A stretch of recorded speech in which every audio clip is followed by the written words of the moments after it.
Let's go. It's Friday. It's Friday. I'm gonna ask you a question today. Let's flip flop this. Oh yeah, let's do this. Oh Evan, can we do this? Let's do this. Let's flip flop. You want to sit in this seat? Oh, let's flip. No. I'm not go doing there. it. You go No. there. Yeah, go there. Go there. Go there. You sell for us. All right. Yeah. Oh, I like this. Ho. Does this work, Evan? Oh yeah, I like this chatter. Let's rip. Oh, people love Morgan so much. They love Morgan. They want more Morgan. Oh, great. Morgan's going to be in the hot seat today. I like this chatter. Listen. Are we all set, Evan? Yep. But she doesn't get my green. She should have to be pink or, and that's sexist, but like.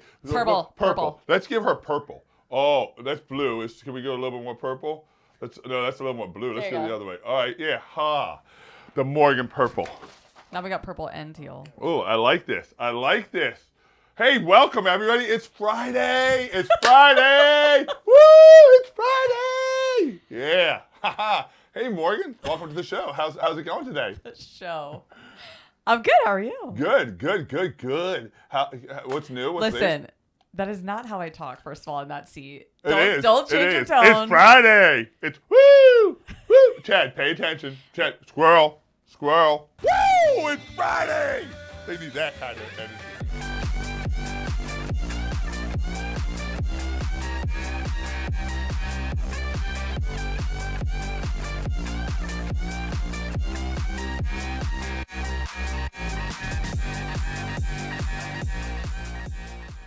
You ready?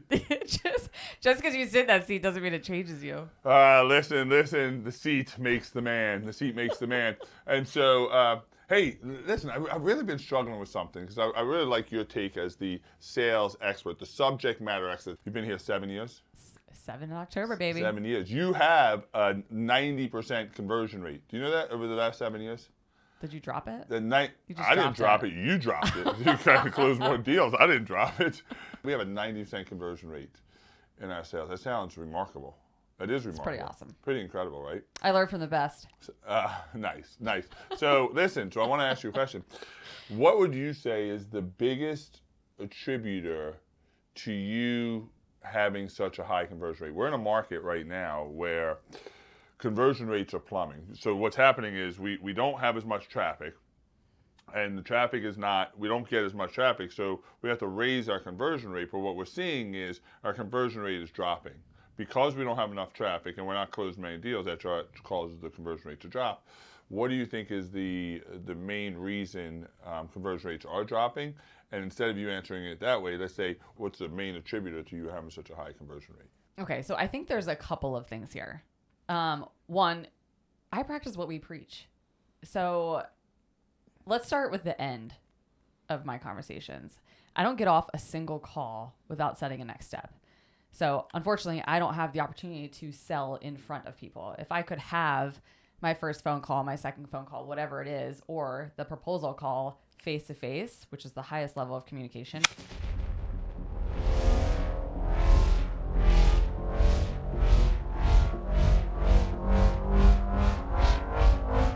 So there's 4 levels of communication. First is face-to-face. Second is video to video. Third is voice to voice. And fourth is words to words.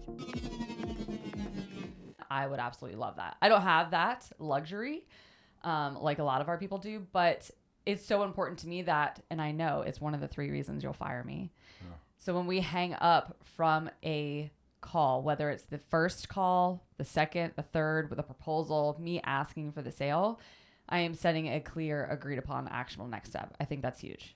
Yeah. I think it's one of the most powerful things we do and teach here at Cannonball. So listen, I'm really glad you said that. The idea of setting a clear, agreed upon, actual next step, which everybody, if you're watching this video, you've heard this over and over again.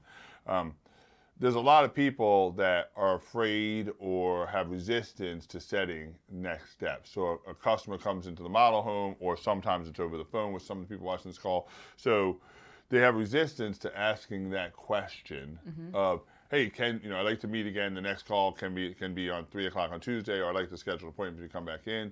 What do you think causes that resistance? The fear of somebody not wanting to do it, right? Someone saying no. But ultimately, we have to we have to get them to understand that they're respecting your time and you're respecting theirs. So if we can dedicate this time to each other, then they'll take that more seriously. And I will too. We're dedicating this time apart, but creating this we action to move forward. So give me more about that. What do you mean a we action? So the moment that I set a next step with someone, it's them pulling up their calendar, me pulling up mine. We're working together and identifying that we are going to meet on Thursday at 2:00. I will send you an invite. So right then, you're already doing a we action by collaborating, clear transparency. That's why we call it clear agreed, right? A clear action in the moment of even finding a common date, a common time for that next step. So you've already started the we action. Yeah. And so what's the opposite then of a we action? I will call you Thursday at 2:00. Well, they're not setting aside that time. You're not sending them an invite. And if you are, you have it's not a mutual agreement, right? Yeah. You want the mutual agreement. You want them to see that you're sending them the invite. You want them to see the invite pop up on their phone right then and there. So that way they're committed to you and your time. And it's we are instead of I will just call you. Once it becomes I will call you, it's follow up. You're following up, you're chasing. Instead of we is you're attracting that business. Yeah, and most people don't even say that. Most people don't say, I'll call you at 3:00 on Tuesday. What they do is they tell their sales manager, I am going to call. I am going to do this. I will send an email. I will send them material. And so they're working from a position of chasing because they're doing a behavior that the buyer knows nothing about.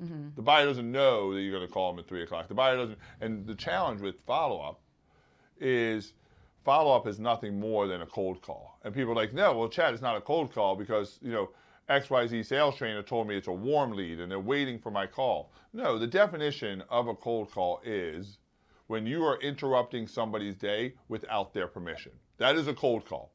So when I follow up, I'm interrupting their day without permission. Now, I'm all for follow-up as a punishment, but a clear, agreed upon actionable next step takes away the punishment and moves us into the we. When you have a clear next step, a clear second appointment, how does that help your conversion rate? You've set the expectation, you've set the appointment. It's a commitment from them and yourself to show up. Yeah, well, that's the key. Because if somebody comes in the model home the first time, we've talked about this, they come in the model home and they get on a call with you the first time, that has nothing to do with you, that has to do with marketing. First appointments don't tell anything about the quality of a sales professional. Yep. Second appointments do.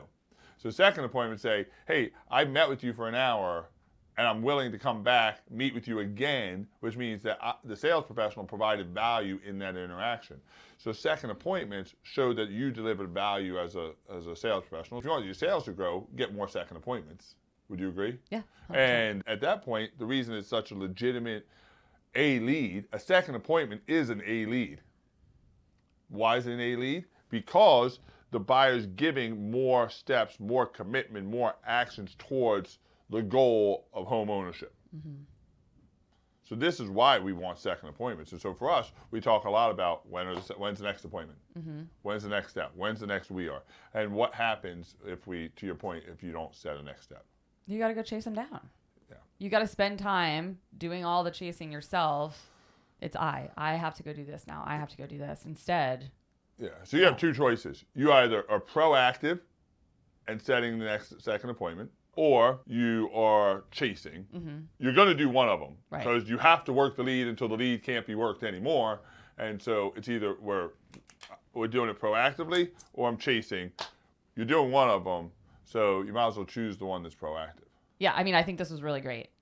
Ultimately, if you want to see your conversion increase and grow, you have to get more second appointments. Set the next step, create a can every single time. Understand that it's we are, and then send the invite.